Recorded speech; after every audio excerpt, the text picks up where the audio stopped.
Our subject this morning deals with the mystery of the human body. And I think it is probably proper, in a sense, to start with the beginning. In this case, we know that the physical body of the human being is sustained, developed, and unfolded by the use of available physical energies. Our body is composed of practically every element that we know exists and others that we do not know. We realize also that, as Plotinus described it, we come into a world in which most of the elements necessary for health and integration are already polluted before they are built into our own organism. We breathe in pollution with the first breath of life. We find pollution present in the body of the mother, pollution that cannot be entirely avoided. The parent has to live upon the food products, upon the environmental pressures of the world. And these are all involved in the production, maintenance, and growth of each individual. Thus we come into a physical world that is full of problems. And we come into a physical body that is full of problems. This point seems to have been generally neglected in the consideration of man and his environment. We realize that the deficiencies in chemistry, in all the processes of nutrition, all these deficiencies not only affect the body, but condition the person inhabiting that body. We do not come into a beautiful physical purity because this purity does not exist in the physical world. Thus, many temperamental problems, difficulties, which we find within ourselves are very largely due to the chemical imbalances of the elements with which the body is built.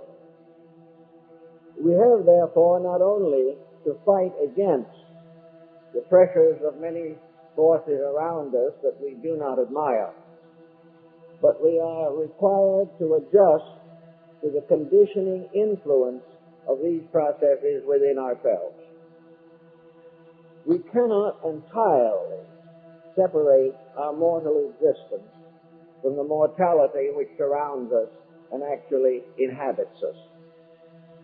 To meet this situation, the modern thinking has developed a number of concepts of nutrition and has sought ways to overcome the most obvious and active pollutants.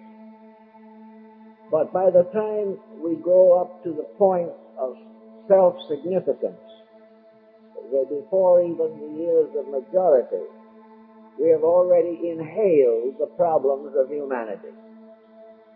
We have taken them into ourselves. And the nutrition that we depend upon, even the light of the sun, is not coming to us in its best possible form. Due to this conditioning, we find that various imbalances, deprivations of essential materials, have a direct effect upon our emotions, upon our thoughts, and upon our professions, trades, and attitudes. We know that the basic discomforts of the body result in discomforts of thought and feeling. And we discover pressures within ourselves which we do not know how to explain. We do not know how to trace them for the most part. but they come out upon us and through us as dispositions, as attitudes, as allegiances, as loyalties and disloyalties. In other words, the human being in the body is not comfortable. Recognizing this inevitable fact, each individual is confronted with the problem of recognizing the sources of attitudes which he may believe to arise from the deepest parts of himself. They do not necessarily have this origin. And even if the basic instincts and intuitions do come from within the individual, they must pass through a partly corrupted body in order to come into manifestation. And as a result of this, the body itself is unable to provide an appropriate environment for consciousness or for the higher ideals of human nature. Corruption always lowers thresholds. It always makes things less than they should be. It distorts. And in various departments of our living, this distortion is viewed as disposition, as temperament, as character. And we sort of feel that these distortions are the real self, and they are not. So getting in is not easy. Getting out is not easy. And being here is not easy. The individual makes every effort that he can, for the most part, without intention, to adjust to the environment in which he finds himself. And very often this adjustment itself is nothing more than a compromise. The individual does the best he can considering the conditions in which he exists. And these conditions, unfortunately, are also operating inside of it. In addition to this type of problem, the body is exposed externally to a wide variety of pressures. There are certain forms of pollution which hit us from the outside as well as from the inside. Also, we realize that world psychological pressures, many of which originate in biology, are continuously afflicting the best parts of ourselves. They are continually preventing us from manifesting the reality that we would like to know and understand. The ancients, therefore, gave us the concept that the body is the living temple of the living God. Each human body is a sanctuary for a spiritual entity or reality. This body, this temple, has been in various ways corrupted. Jesus said that they had made the temple of God a place of merchandise. And he drove the merchants from the steps of the temple with a whip of small cords. More intelligently viewed, more carefully considered, this temple, which has become a place of merchandise, is also within ourselves. We have gradually lost the strength, the vitality, or the incentive to maintain properly this living temple. Most folks do not even bother to consider the body a temple. Our attitude towards our own physical structure is almost unbelievable. In the first place, to most individuals, the body is merely a servant of the purposes of the will, the mind, and the emotions. The body is merely a kind of animal which is supposed to draw wagons as horses did, which is supposed to be a faithful servant to the pressures that are forced against it. We have already discovered scientifically that the moods and attitudes of the individual have a very strong effect upon the body. But we have not fully realized the power of the body itself to affect the individual.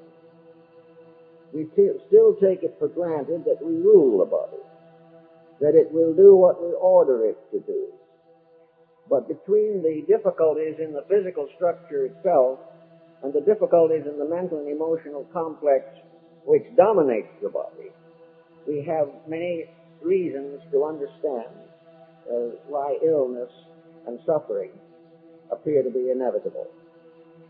There is no clear evidence or proof that nature itself wants man to suffer. Nature wants the individual to grow. Nature has provided an environment suitable for growth. And the human being has gradually, over a long period of time, compromised his principles, and in so doing has, in one way or another, adversely conditioned the world in which he lives. So here we are, as persons, inhabiting two environments: the larger environment of the world and the smaller environment of our own body. We realize also that it's very difficult to balance man's relationship to his own flesh. We have a great many health experts who are very much involved in the conditioning of the body. We know that we produce some of the world's finest athletes, and that all over the world the training of the body for athletic purposes is an acknowledged procedure.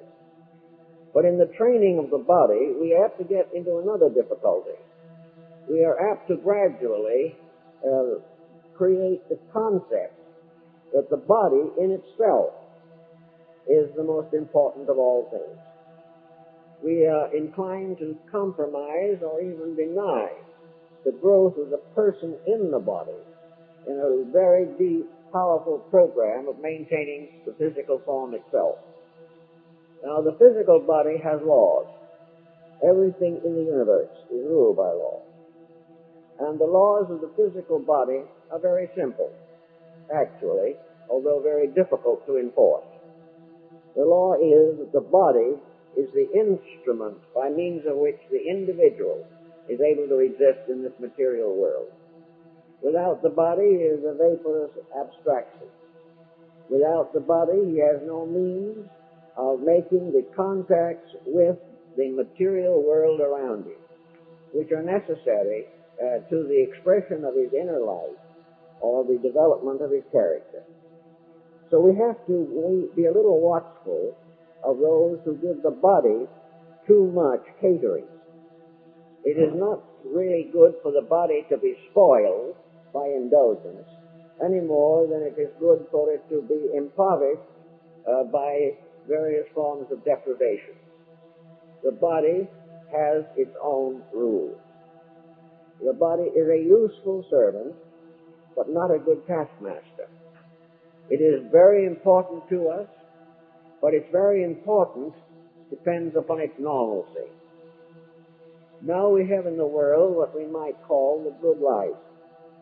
This good life is very largely lived at the expense of health. It is a means of indulgence of appetite. Now, appetites actually do not originate in the body itself. They are conferred upon it. But in the gratification of the emotional and psychical appetites, the individual may destroy the body, or make it continually more infirm and incapable of giving its proper cooperation to the inner life which inhabits it. So the care of the body requires a kind of agricultural outlook in which it must be provided with everything necessary, but that if it is overindulged, it in turn gradually develops a kind of tyranny, which is given to it by the emotional and mental ambitions of the owner thereof. Going a little further into this situation, we come upon natural protections by which the body seeks to restore itself. The body is a tremendously complicated mechanism, but in the process of its development through millions of years, it has also built strong defense mechanisms. These mechanisms, to function, however, must be given the cooperation of the person inhabiting it. Therefore, we know from sad experience that what we might term the simple life is the best for the body. It is proper for it to receive nutrition. It is proper for it to receive exercise. It is proper for it to practice a proper hygiene. But in all things, we treat the body as a faithful friend. And if we spoil a friendship, we are in trouble. In the course of time, appetites arising in the emotional nature of the individual have come to practically control the attitude of the mind toward the body. On the one hand, there is a complete ignorance. The body simply is there, it's ours, and when we can do with it as we please. And it must either cooperate or we consider the body to be at fault. Actually, it is impossible for a body governed by natural law to work in harmony with a mind or emotion that is violating natural law.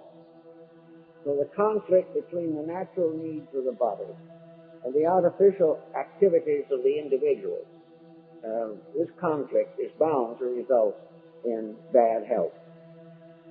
Now, the body being inferior to the being inhabiting it can be and often is seriously endangered by our way of life. The body needs a proper environment. And in our present intense scientific industrialism, the body of the individual is sacrificed to external factors that are themselves not necessarily valid. The body is expected to perform all kinds of labors. It is brought under the control of an economic theory in which people employ the body rather than the person in it. And if the body fails, the abilities of the person are rejected. If we live in a world in which most of human activity is devoted to a single purpose, and that is economic maintenance, the body is going to be one of the primary victims. It is not intended to be so treated. It is not intended to work deep under the earth, hour after hour, year after year. It is not intended to be locked into an industrial situation in which there is no incentive for the development of the person in the body. This person becomes merely a servant of a world economic institution. And as a result of that, in turn, the body suffers and gradually falls into a variety of infirmities. So the prudent life is one in which there is a reasonable distribution of efforts, where the body is cared for by proper recreation, relaxation, and rest and nutrition. And the person in the body is enabled to have a form, a material structure that gives opportunity for the expression of its overself, or the divine in man. Materialism is very largely involved in this complex, inasmuch as materialism estimates the value of a complete human being in terms of his economic productivity. He is here not to be a person, but to maintain an ever-expanding system of world industry. This industry takes the person away from the natural habits of life, deprives him in many instances of the proper emotional integration in his home, in his business, everywhere that he functions. He is gradually being locked into a kind of life that is now governed largely by computerization. All this means sickness. It means trouble. It means the fact that the individual has not recognized the true nature of his own construction. This body is his house. It is his duty to keep this house as best he can, to protect it, and to gradually realize that it is not his own house alone. It is the house of his God. It is the house of the divine power which manifests through it. To keep this house is therefore not merely a physical responsibility, it is a spiritual responsibility. Because if it is allowed to fall into disorder, that part of man which is the important part, the governing part, the part which is tied to the universe and tied to the divine plan of things, is forbidden natural expression. The body captured into one of these unfortunate patterns nearly always gives us warnings of approaching evil. It tells us by our own reactions that something is amiss. We discover it when we find our disposition falls apart. We find it when we observe that jealousies and all kinds of competitive attitudes make life very difficult. Another phase of the body is that it is by nature equipped to combat nearly all of the diseases which commonly affect the flesh. The body has its own protective mechanism, but if this mechanism is disarranged or the various processes of the body are corrupted, it is no longer able to meet the need and challenge of external situations. We realize, for example, that the body can protect us from most diseases that come from parasites, bacteria, germs, things of this nature. It is constantly throwing off from itself what has been called an invisible atmosphere. This is a sort of aura, and it is a defense against the intrusion of physical destructive factors. This defense will very often enable the individual to protect his health, to guard his life, and to avoid the contagions and infections which are all too prevalent.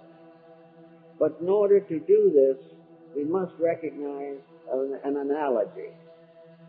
Most persons who are not well organized psychologically are more open to sickness than those who are better integrated.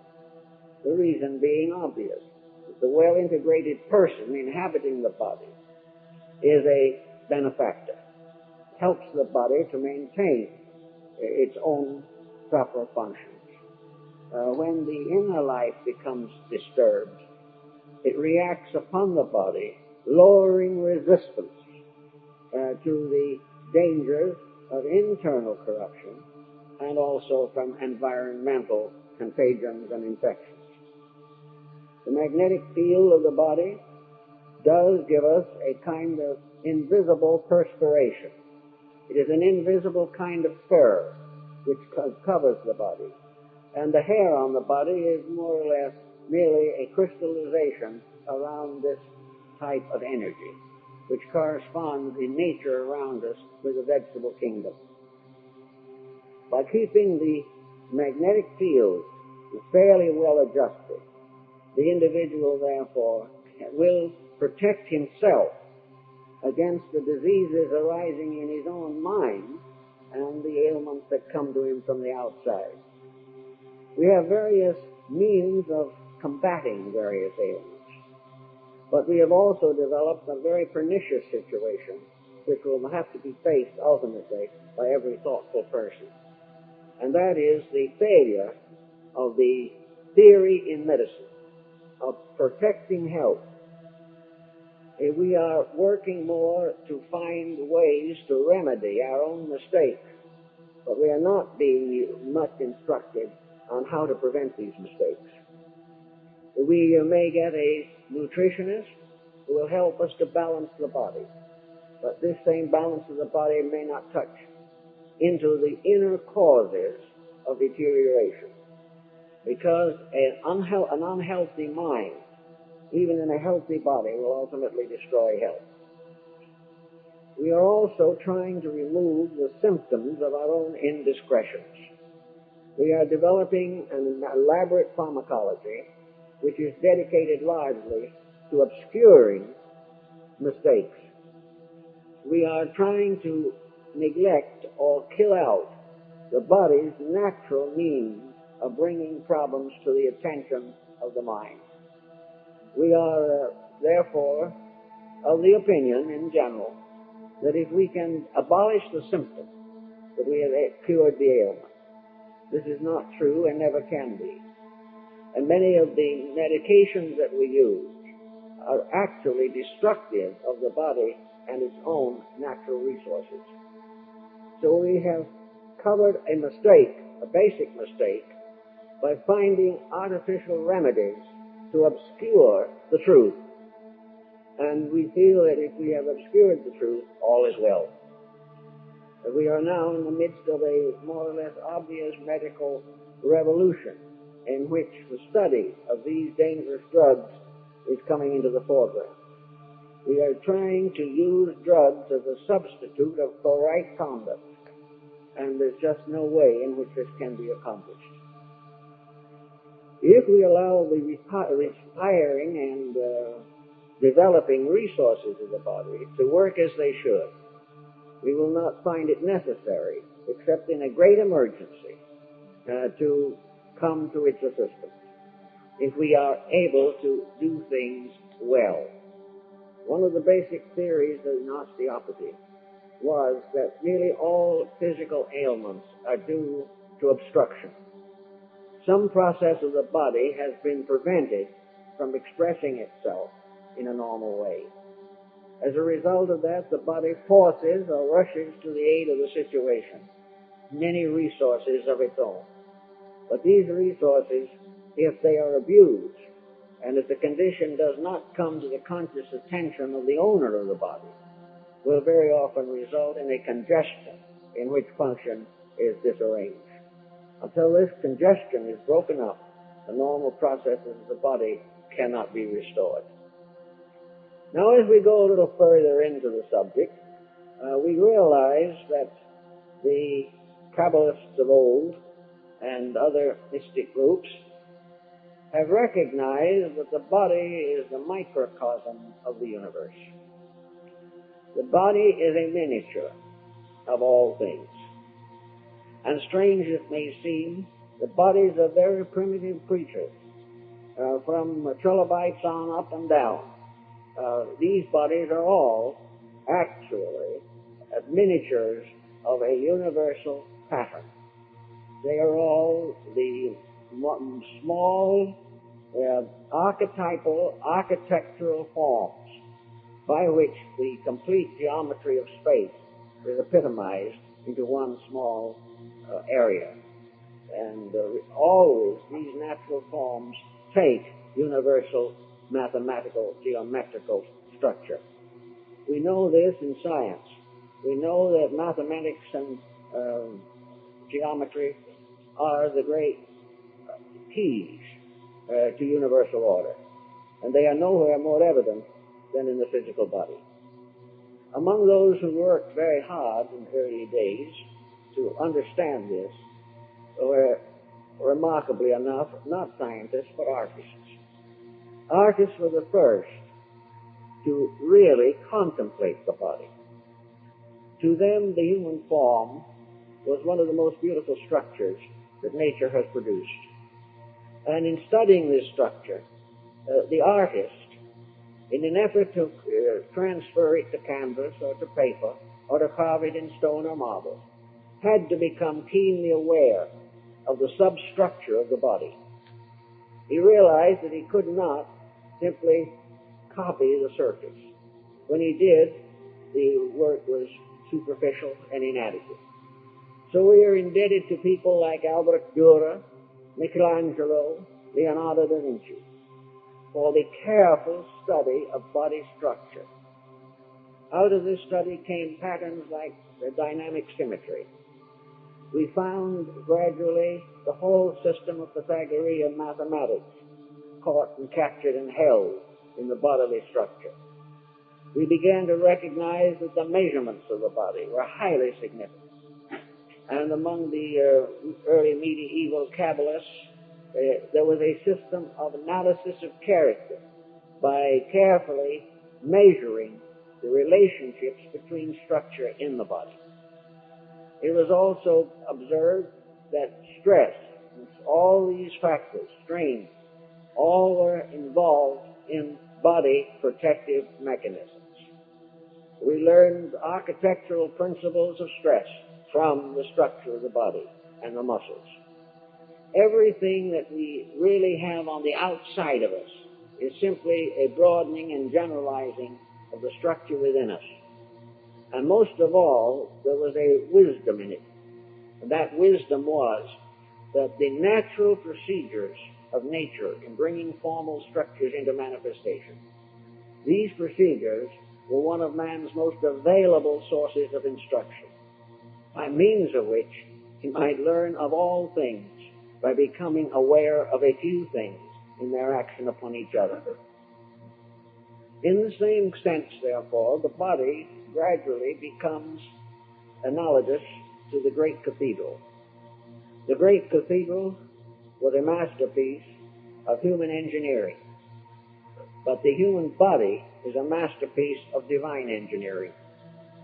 And no rule that is going to stand in nature around us or in man's achievements can go contrary to the rules governing the creation of the physical form.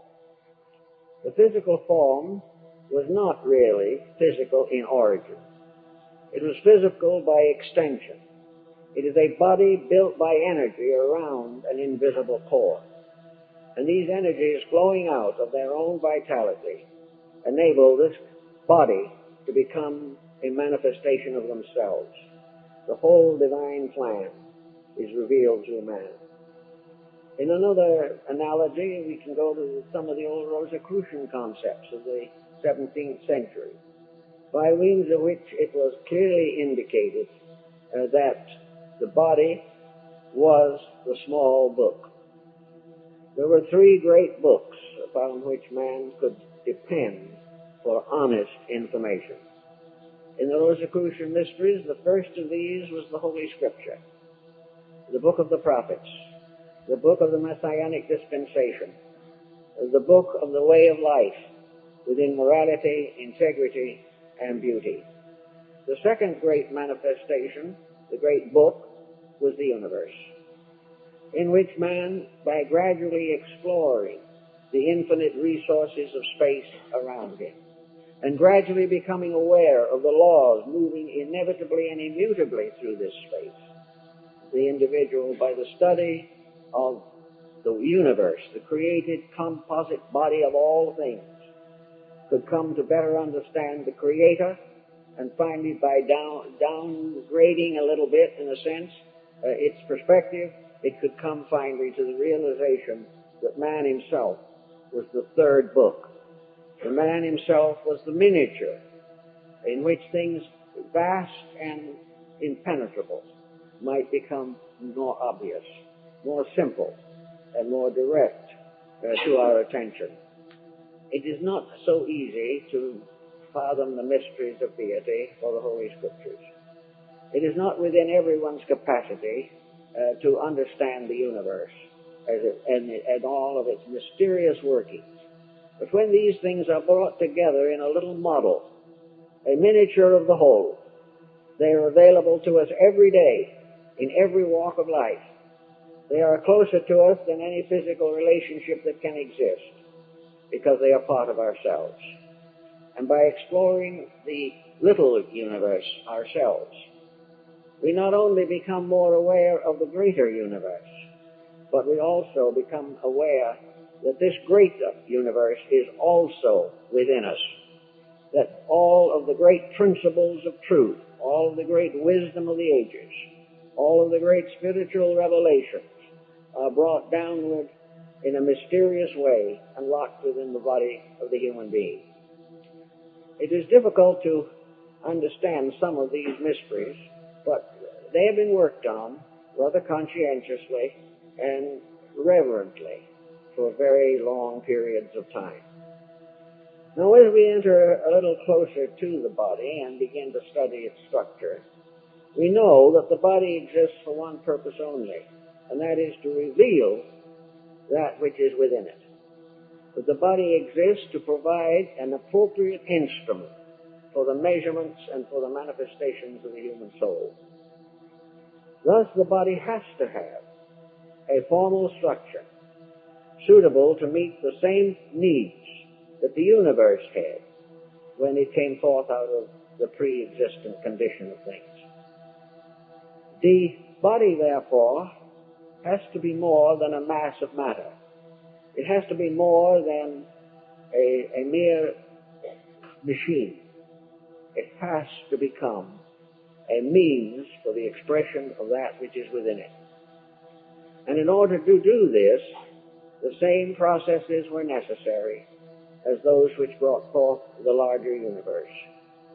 The universe consists of energies moving through organization. And we know that the great cosmological systems of antiquity were really symbolical of the anatomy and physiology of man. Many ancient religions, including those of India and China, based much of their philosophy upon the human body.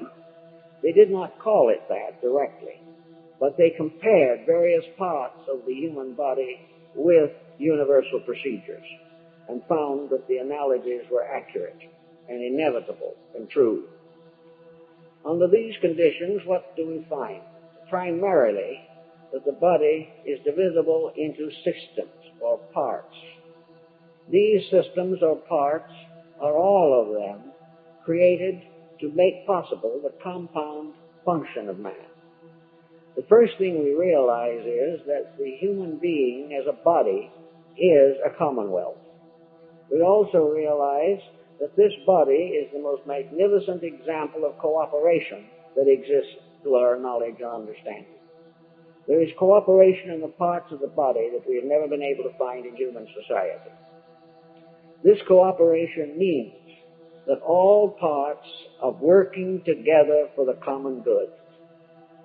This is something that we know is necessary, but we've never been able to take this great truth and expand it into our collective existence. We realize that in the body, nothing is indispensable. We realize that within the body, all sections, parts, elements, degrees of bodily existence are in a magnificent, homogeneous pattern, that they are working together forever, and that a discord is artificial to them and is not natural to them. The body, then, represents, in a sense, humanity. It gives us an understanding of the relationship of parts to the whole. Within the body of man, there are more separate living entities than there are creatures upon the surface of the earth. Not only does this involve human beings, but every form of life that exists. Within the human body, there is a far greater assembly of life than to be found anywhere else. But because these units are so small that we cannot see them, because they sometimes are born and die within a few hours, because they are so completely involved in the structures which they nourish and sustain, we simply lose sight of the fact that we are not one being alone, but that the human body is a field of evolution for millions and billions of living things. Everyone, therefore, has his own kingdom. He has an empire over which he rules. And he can be a good ruler or he can be a tyrant. He can serve this body's needs properly, or he can use it to exploit its resources for the advancement of his ambitions or his own self-centeredness. If he does this, he is a bad governor. And as a bad governor, he will ultimately be deposed. And we see around us today in society where one tyrant after another loses power, where revolution after revolution upsets the earth, and where one tyranny is largely supplemented by another.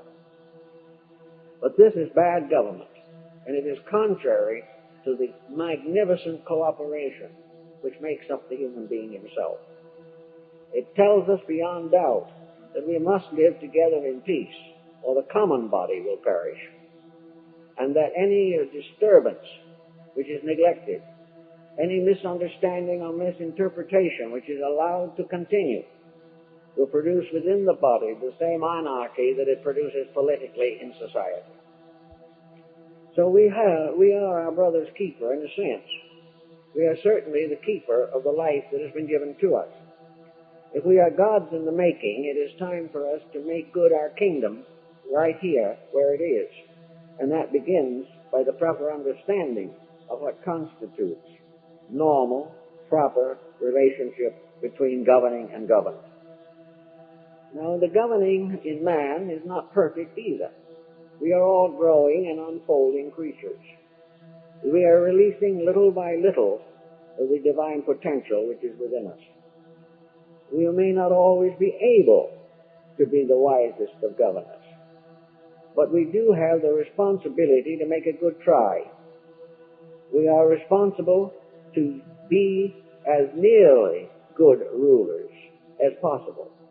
So we may say to ourselves, where do we find the guides? Where do we find the information necessary to help us to be good rulers? The Greeks believed that we could find it largely by consideration of living bodies and through autopsy, in which the inner structure is made known, which for a long time human beings failed to understand at all. It was not until the rise of Vesalius that the study of the human anatomy was more or less organized. And in this study, we discovered that underneath the skin, there is one of the most complex and magnificent structures that can possibly be imagined. And that all this structure is, in a sense, part of what is necessary to maintain the composite body. Without realizing this, we lose most of the significance of our own lives. And no one who has a fair study of anatomy and physiology and histology can deny that from these forms of learning we can find what keeps the body in order. But what we haven't done is to moralize on this. We have not recognized it as a symbol of the larger world in which we live. Now today we are in a great crisis in the world.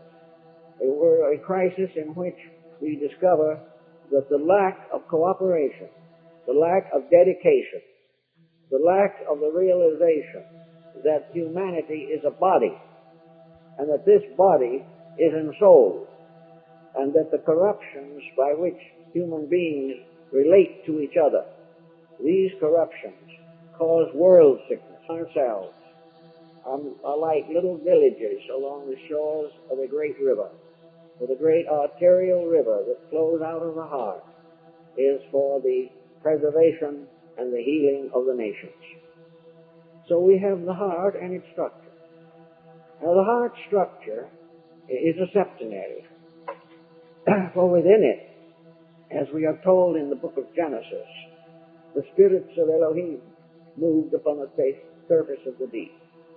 The heart has its own hierarchy. It has its own agencies. It has its own angels and archangels and powers and principalities.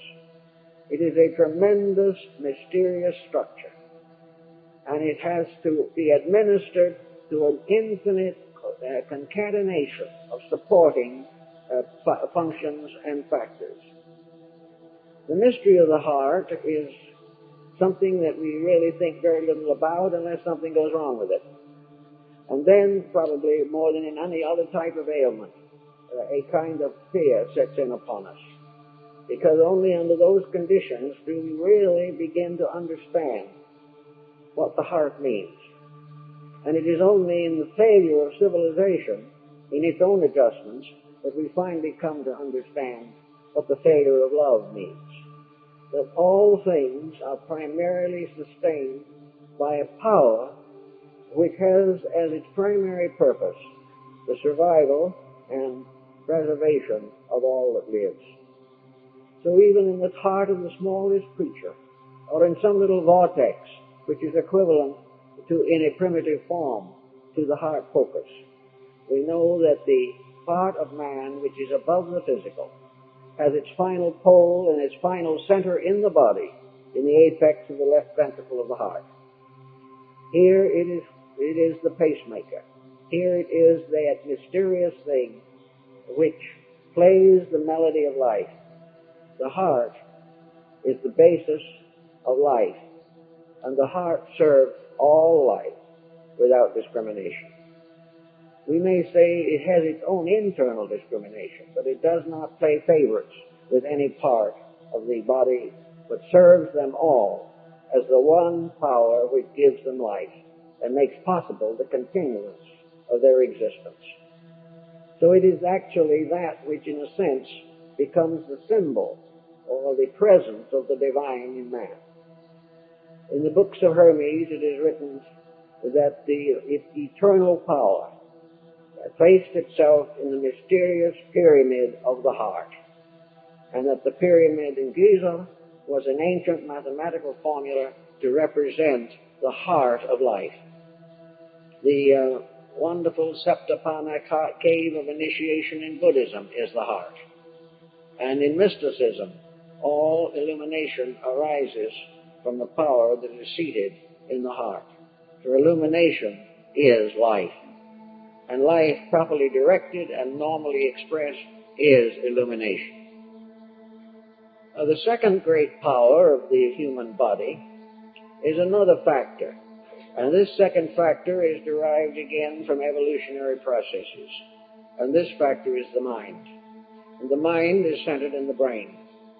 And the brain is again one of the most marvelous symbolical instruments that we can possibly imagine. The brain is more or less constantly in action, and from it flows the river of life which we call the spinal cord, and in turn adds something else to the construction of the complete person. This something else that is added is the control of the body by the mind. It is through the mind that the person in the body is able to administer the life which is seated in the heart. Therefore, there has to be a complete cooperation between the heart and the mind. The heart gives the energy to the mind by which it lives, but the mind in turn has a function. The mind, in a sense, we might say, is an executive guarding and protecting the body. Now, the mind of the average individual is not exactly protective in all cases. There seems to be some problem arise here. We find that the mind is very much like an arrogant adolescent. The mind decides that it is running everything. It forgets the fact that if the heart stops for a minute, the empire of the mind falls apart. We do not realize probably adequately in our interrelationships with other things that the failure of love destroys thought.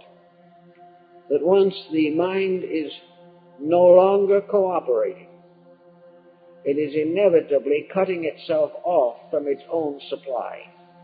It has refused to recognize, as man refuses, that there is a divine power superior to thought. In Eastern philosophy, man is called Manus, the thinker. And the thinker is a very important part of this great economy. It is the thinker which would enable man to learn how to take care of his own body.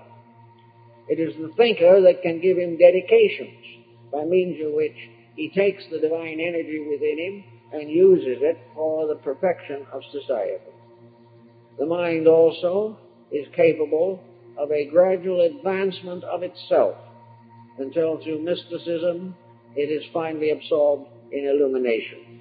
And illumination itself is merely an aspect of the infinite divine love located in the heart. Actually, therefore, the mind becomes a kind of prime minister. The mind is there because without mental controls, the body cannot serve its purposes. From the mind to the brain, therefore, there must be an adequate link. And this link is found by the study of the internal structure of the brain, where its ventricles, the ductless glands that are located there, and many other phases of development reveal the true mystery of the mind itself. For the mind is, as Aristotle says, is united to the body by an isthmus. This isthmus being the neck, which is the bridge between the mind and the body. And in the mind itself, there is the seat of what might be termed the initiate government. It is located as a servant of the heart. It is there to make certain that the life of the heart is interpreted into the integrity of the brain. The brain, of course, is only the shadow of the heart, of the mind, but it is a very important thing.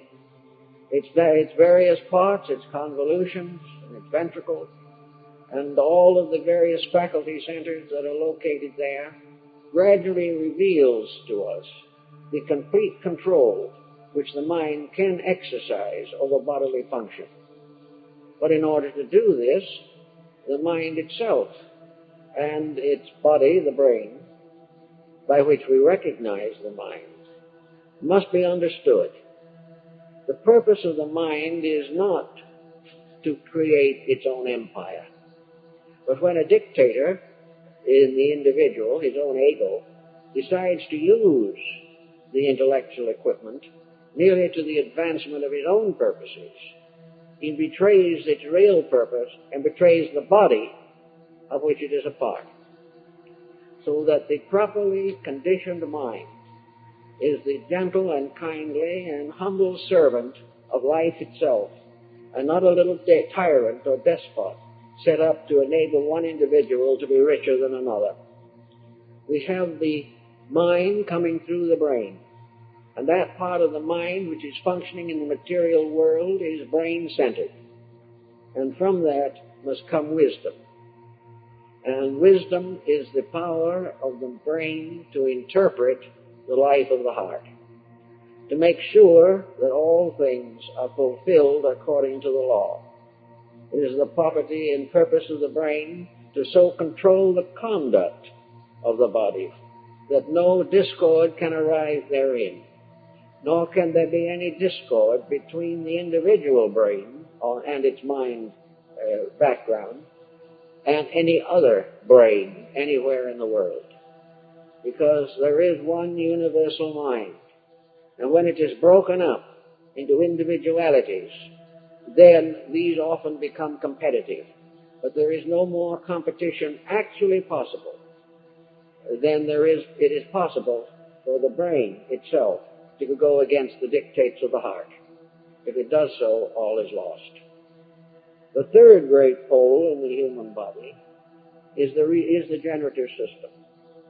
This is what has been placed here as what Plato calls the eighth power of the soul.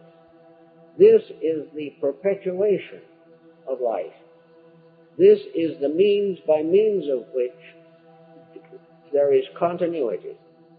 There is the fulfillment of a law for the providing of bodies to souls until their evolution in this plane of existence is finished.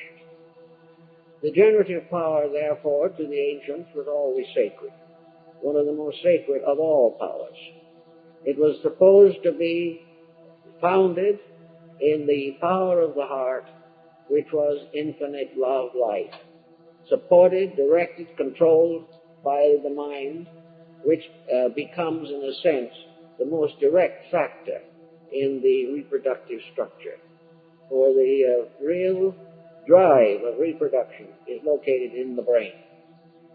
The reproductive process, falling into abuse, falling into excess, becomes again an enemy just as serious as materialism is when it becomes the controlling power of the mind. The generative system perpetuates life.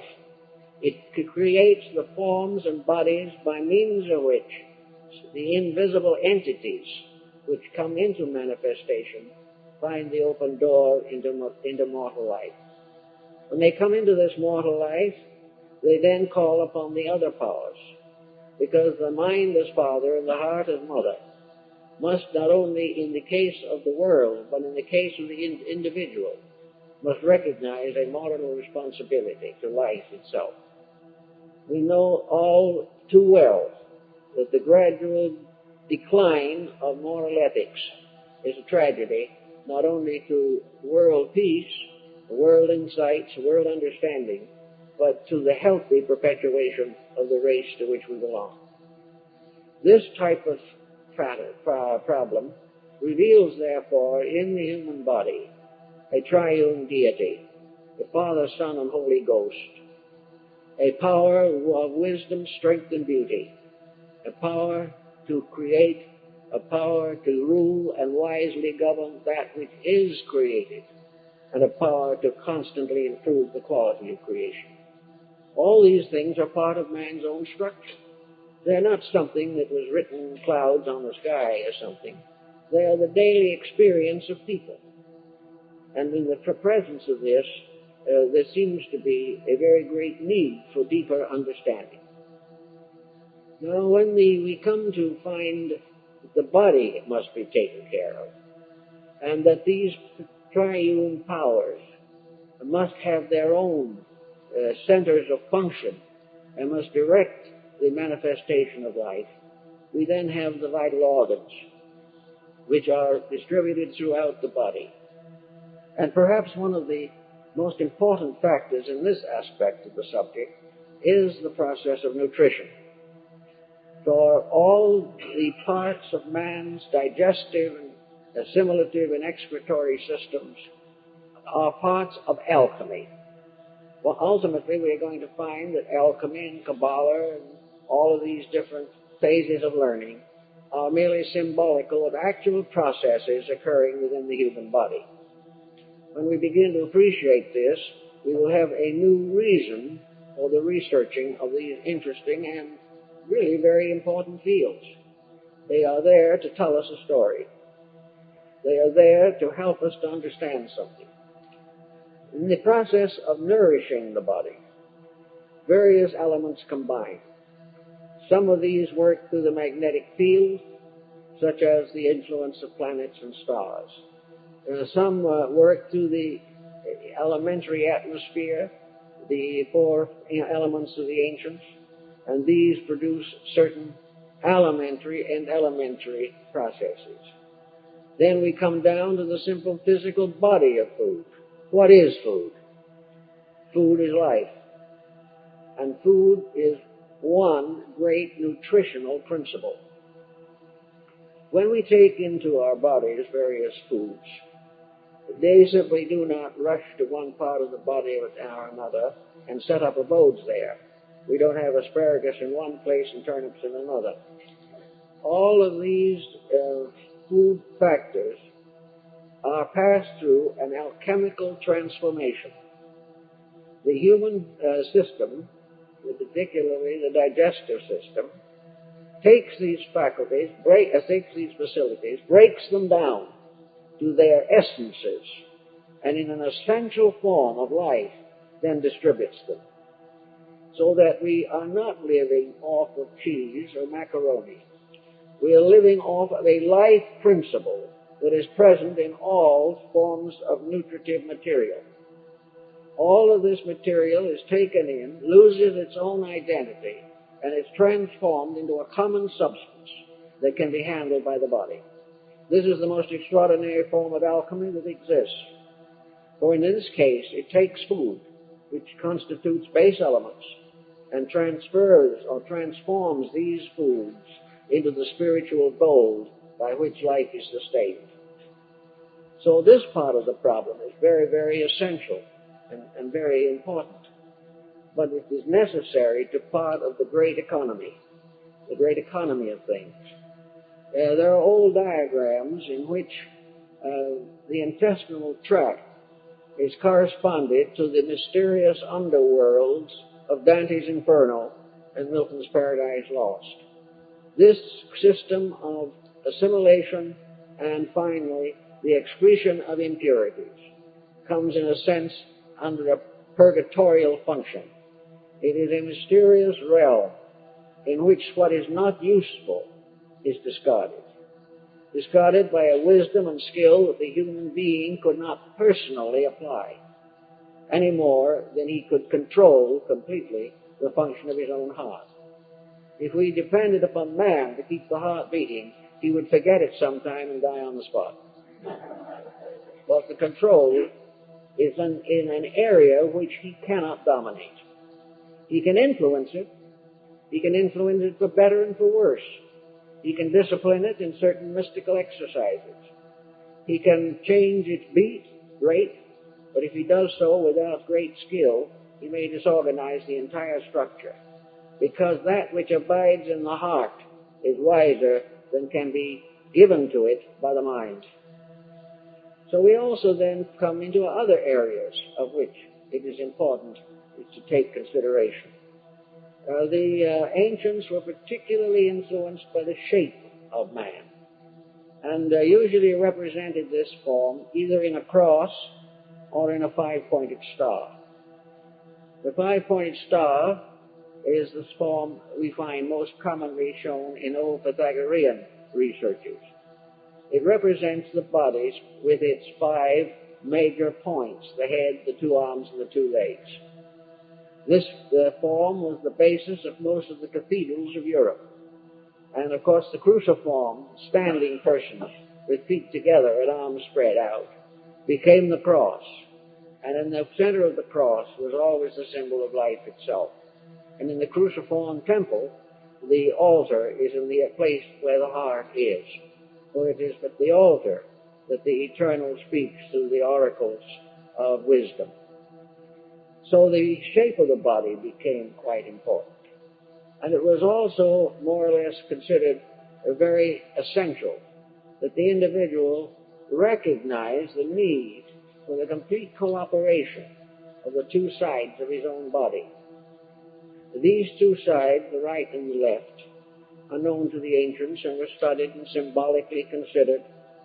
And it was assumed that the right side of the body was for defense and the left side for protection.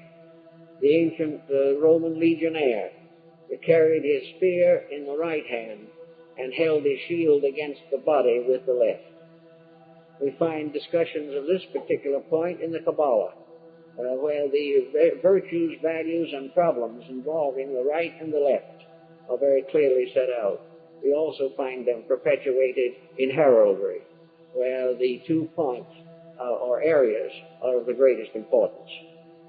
Now, the problem of the hands, for example, or the feet, has to do with the manifestation of the individual in the daily activities and concerns of life. And it is obvious that we would be in very serious difficulty if any kind of political competition arose between these members. If we had a foot that was going in one direction and another foot that was going in the opposite direction, general progress would be hopelessly prevented.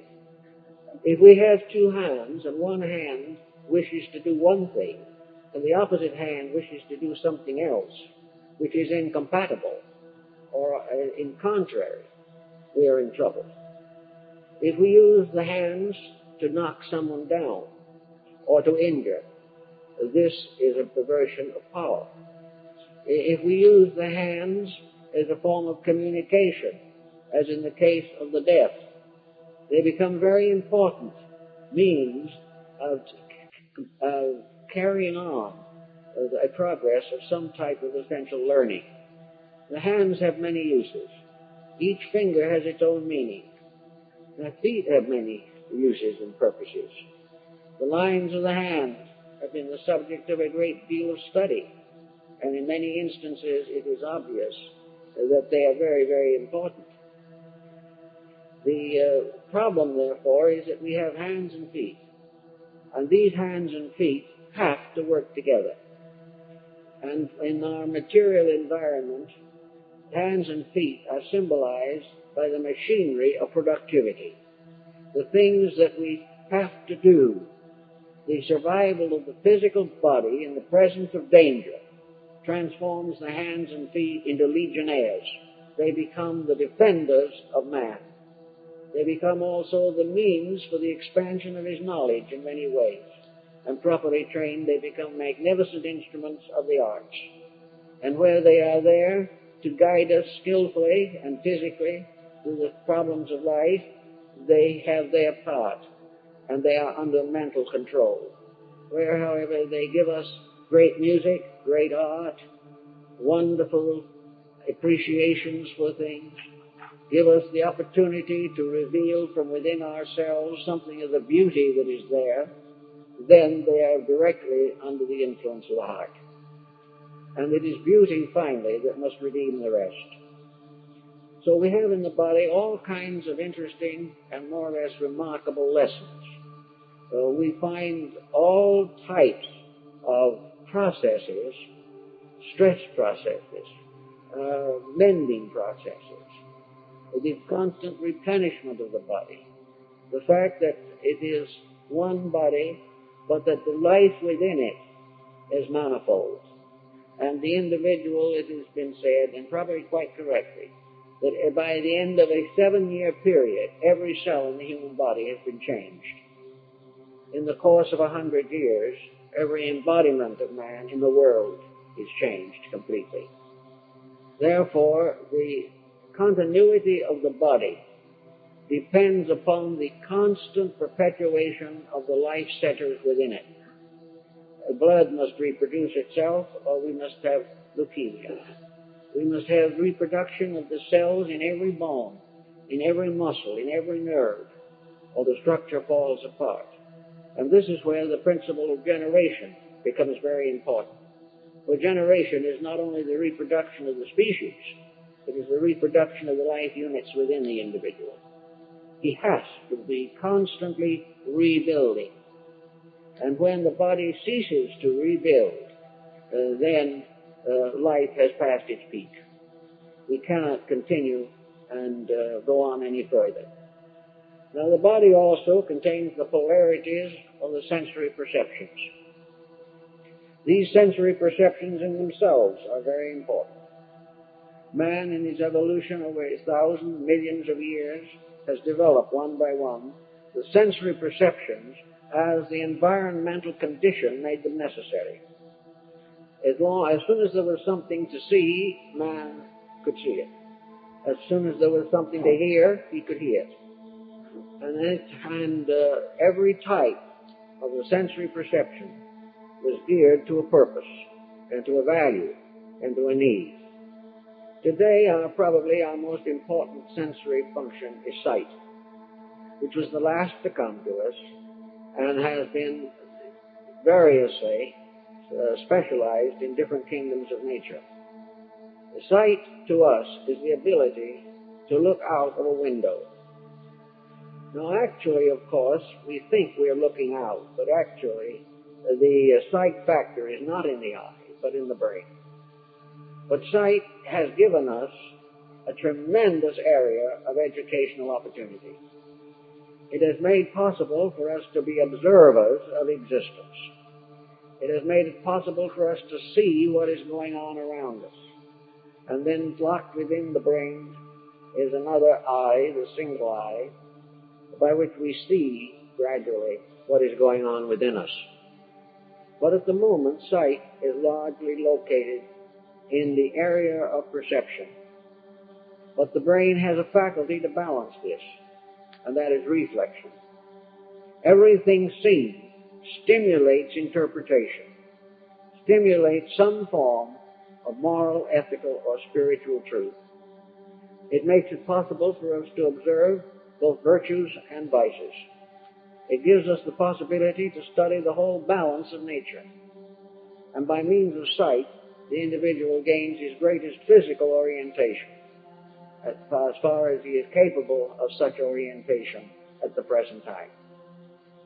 But it is obvious that sight, as we know it, is not complete. It is also a known fact that the capacity of the brain has not yet been fully recognized. For the most part, we are thinking on the surface of the brain structure.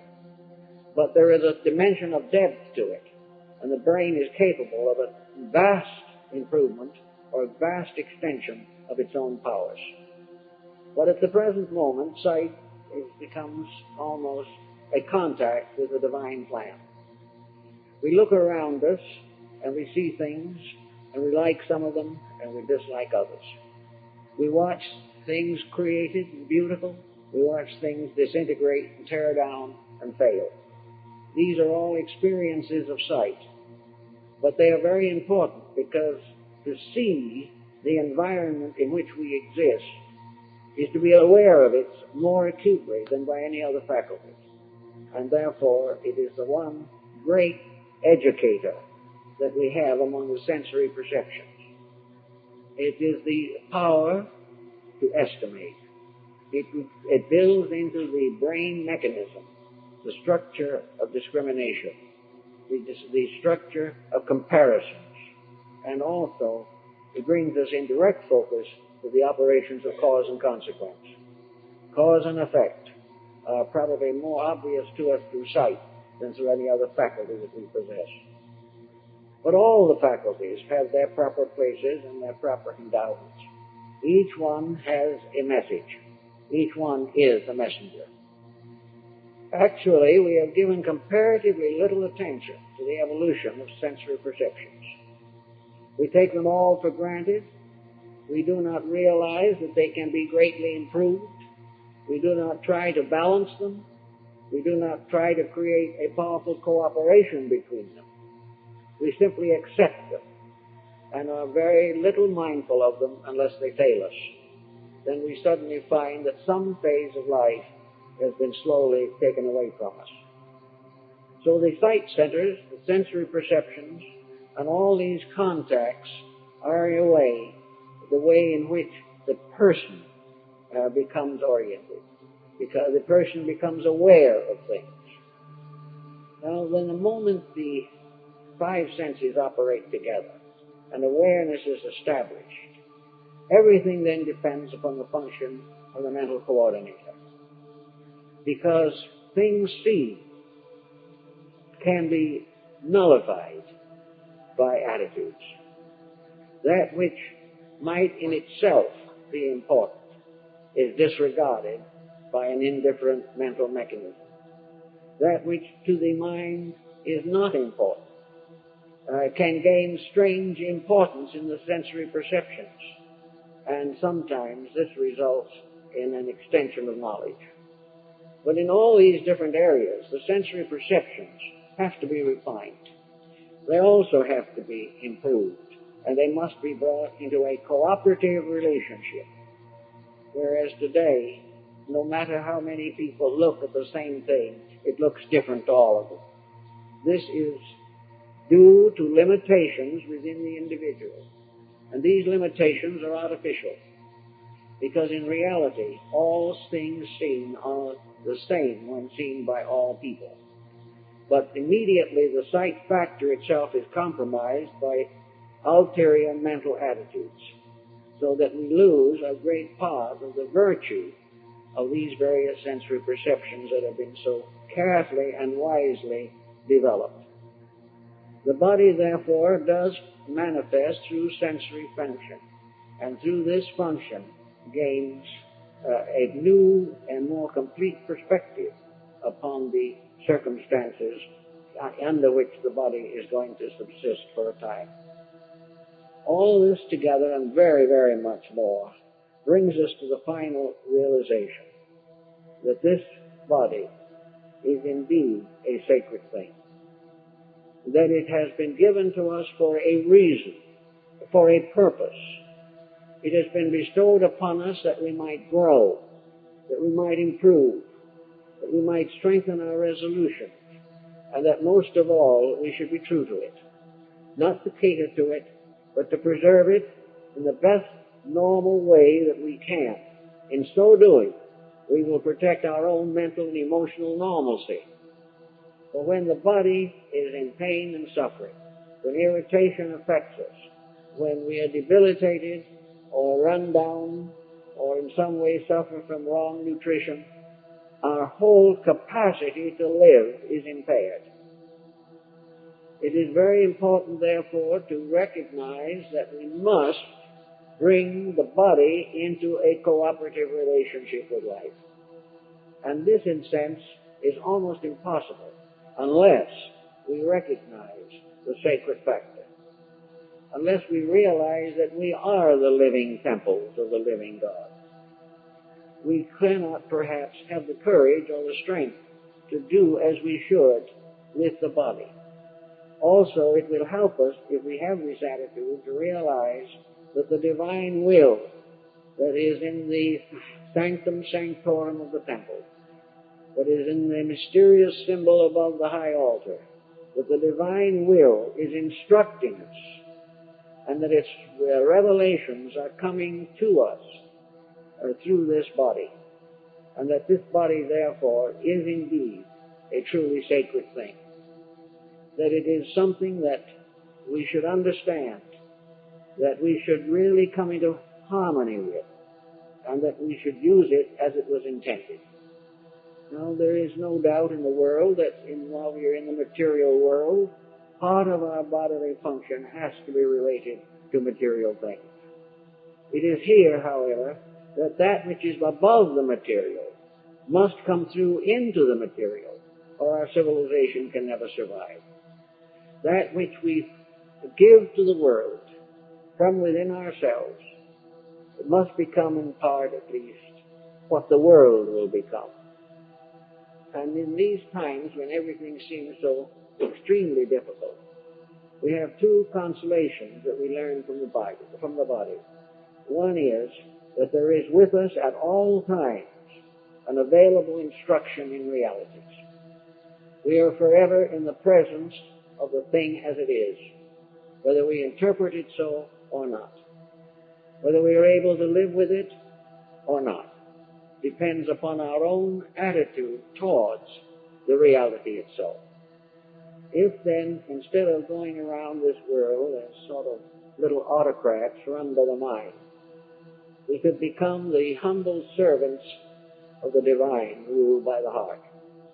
If we can humble ourselves and accept the leadership of reality, most of our problems will be solved.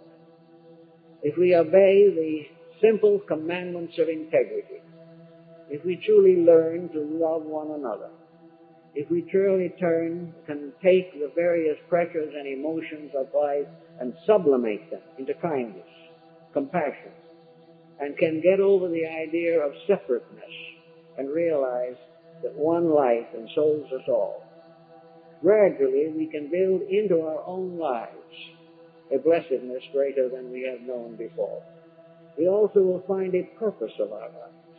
We will find that no external circumstance can destroy that purpose so long as it is alive in our hearts.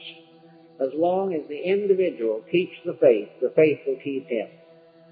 But when he wanders away and uses all these functions and faculties, and the body itself, merely to advance some small personal ambitions of his own, the real purpose of life is lost. The reason for our being here is lost. And we also build a barrier, because it seems to the average person that the ideals that he has, the dreams that he has, the hopes that he has, all these are frustrated by conditions around him. This is not actually true. As long as the heart beats within the individual, he can be true to the realities of life. It is that which gives him life, and not his bank account or his stock holdings. That mysterious little point in the heart is the reason why he lives. And if he serves that mysterious point, it will be the reason why he experiences security in a troubled world. And as he experiences this, he will receive within it the final law which we have to find ways to enforce or to apply. And that is that the gradual unfoldment of the spiritual mystery within the heart overcomes the separateness of life. And we realize there is only one heart, and that heart is the heart of the divine. And that all other things, everywhere, that pulse is beating, simply because there is God in everything. And to understand that, and to live according to it, will overcome most of the discouragements due to a world that does not understand. We have the right to understand the world, even though it never understands us.